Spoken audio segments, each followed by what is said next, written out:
7.7 মাত্রার শক্তিশালী ভূমিকম্পে কেঁপে উঠেছে মিয়ানমার।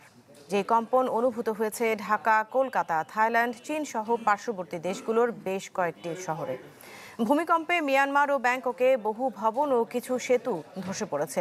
জারি করা হয়েছে জরুরি অবস্থা। এখন পর্যন্ত প্রাণহানির কোনো খবর পাওয়া যায়নি।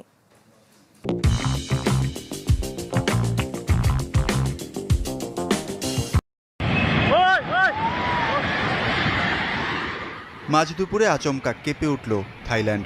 আর এতে ব্যাংককে নির্মাণাধীন 30 তলা ভবনটি হুড়মুড় করে ভেঙে পড়ে।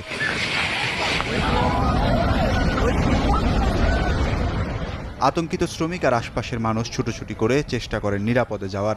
ভূমিকম্পের সময়ও ভবনটিতে কাজ করছিলেন অনেকে। আটকা পড়েন 40 জনেরও বেশি শ্রমিক। ব্যাংকক জুড়ে জারি করা হয় জরুরি অবস্থা।